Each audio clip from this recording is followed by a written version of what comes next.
नमस्कार, आप देख रहे हैं डॉक्टर साहेब, आपके साथ मैं हूं मुस्कान। दर्शकों, आजकल बहुत से युवाओं में और बहुत से लोगों में डिप्रेशन का दिक्कत देखा जा रहा है। डिप्रेशन होता क्यों है, क्या कुछ इसके उपाय और किन कारणों से होता है, इसी पे बात करने के लिए आज हमारे साथ मौजूद हैं डॉक्टर राजेश कुमार। इनके बारे में दर्शकों आपको बता दूं कि प्रोफेसर एंड हेड है डिपार्टमेंट ऑफ साइकेट्रिस्ट IGIMS में। सर, बहुत बहुत स्वागत है आपका। धन्यवाद। सर, आपसे जानना चाहूँगी कि डिप्रेशन होता क्या है, पहले तो आप ये बताएं। देखिए, डिप्रेशन एक ऐसी मानसिक बीमारी है जो मैं कह सकता हूँ कि one of the most common mental illness in our country and across the world also. हर 3 में से एक व्यक्ति को मानसिक बीमारी ये है डिप्रेशन की। कई लोग डिप्रेशन को ये भी कहते हैं कि कॉमन कोल्ड जैसे होता है ना लोगों को, सर्दी खांसी, अब उस तरह का रूप ले चुकी है, इतनी कॉमन है। अब डिप्रेशन की अगर बात करें तो लोगों को लगता है कि डिप्रेशन एक छोटी मोटी समस्या होगी, लेकिन डिप्रेशन और सैडनेस 2 चीज़ होती है। आपने अक्सर ये सुना होगा कि यार आज मेरा मन बहुत सैड है, और कई लोग कहते हैं कि आई एम फीलिंग डिप्रेस्ड। तो कई बार जो लोग कहते हैं कि I am feeling depressed, they may not be depressed but they are sad. Sadness एक नॉर्मल ह्यूमन इमोशन होती है। जैसे कि हम लोग कई बार हमारे लाइफ में उतार चढ़ाव आते हैं तो नहीं कहता है कि आज मेरा मन ठीक नहीं है, उदास है, जो कि फिर कुछ घंटों में या कुछ दिनों में आप ठीक हो जाते हैं। डिप्रेशन एक सिंड्रोम है। हर व्यक्ति जो सैड होता है वो डिप्रेस्ड हो जरूरी नहीं है, लेकिन हर व्यक्ति जो डिप्रेस्ड है वो सैड होता ही होता है। कोई भी उदासी अगर कम से कम 2 हफ्ते या उससे ज़्यादा रहती है तो वो डिप्रेशन कहलाती है। और डिप्रेशन में उदासी के अलावा और भी बहुत सारे शारीरिक समस्याएं होती हैं, मानसिक समस्याएं होती हैं, जैसे कि और एक सोचने की समस्या होती है। अक्सर डिप्रेशन में व्यक्ति नेगेटिव हो जाता है, उसे लगता है कि मेरी दुनिया ख़त्म हो चुकी है, मेरे जीने का कोई औचित्य नहीं है, हमेशा मन उदास रहना, मन में नेगेटिव थॉट्स आना, उन्हें हमेशा लगता है कि अब लाइफ में कुछ हो नहीं सकता है। कई बार लोग को कहते हैं कि मुझे रोने का मन करता है, हमेशा बार बार रोने का मन करता है, नींद नहीं आती है, भूख नहीं लगती है।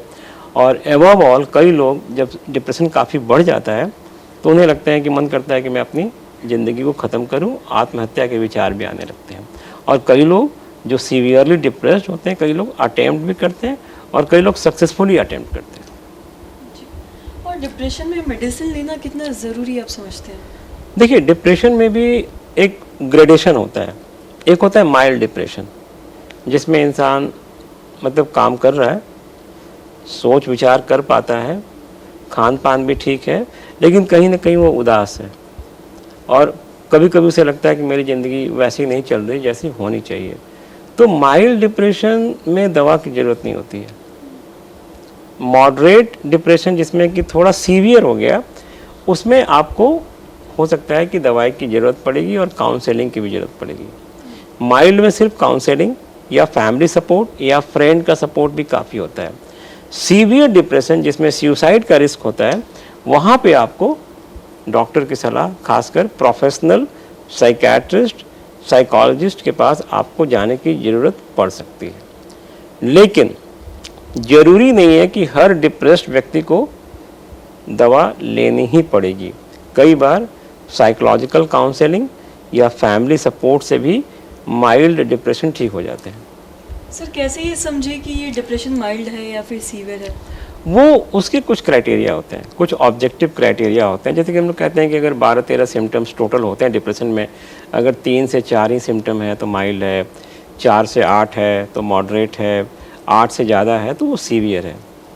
लेकिन कई बार हम लोग ये भी देखते हैं कि माइल्ड और मॉडरेट डिप्रेशन में व्यक्ति फंक्शनल रहता है, अपने दिनचर्या जीता है, काम भी कर पाता है, उसमें उतना फंक्शनल डिसेबिलिटी नहीं होती है। लेकिन जब आप सीवियर डिप्रेशन में होते हैं तो आप किसी भी काम में अपने आप को फोकस नहीं कर पाते हैं, आप कोई काम को प्रॉपर नहीं कर पाते हैं, आप अपने सारे एक्टिविटी जो डेली लिविंग उसको भी रोक देते हैं, जैसे कि नहाते नहीं हैं, खाते नहीं हैं, कई लोग ब्रश नहीं करते हैं, कई लोग ड्यूटी जाना बंद कर देते हैं, कई लोग किसी से मिलना जुलना बंद कर देते हैं, कई लोग मतलब घर से बाहर निकलना बंद कर देते हैं। तो ये सीवियर डिप्रेशन होता है, जो कि परिवार वाले पकड़ के मतलब वो उन्हें ऑब्जर्व कर सकते हैं कि ये व्यक्ति जो 2 हफ्ते पहले इतना बढ़िया था वो अभी ऐसा क्यों बिहेव कर रहा है। तो वो फैमिली मेम्बर भी ऑब्जर्व करते हैं और कई बार व्यक्ति खुद भी महसूस करता है, एक सब्जेक्टिव आपका एक्सपीरियंस कैसा होता है।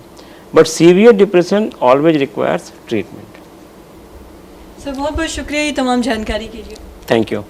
तो आज हमने समझा कि ये डिप्रेशन क्या होता है और साथ ही माइल्ड डिप्रेशन और सीवियर डिप्रेशन क्या होता है, कौन कितना ज़्यादा घातक है। तो आशा करती हूँ जो तमाम जानकारी आपके लिए लाभदायक रही। तो आज की इस वीडियो में इतना ही। अगर आपने अब तक हमारे चैनल को सब्सक्राइब नहीं किया तो तुरंत कर ले, साथ ही हमारे फेसबुक पेज को लाइक करें। वीडियो देखने के लिए आपका धन्यवाद।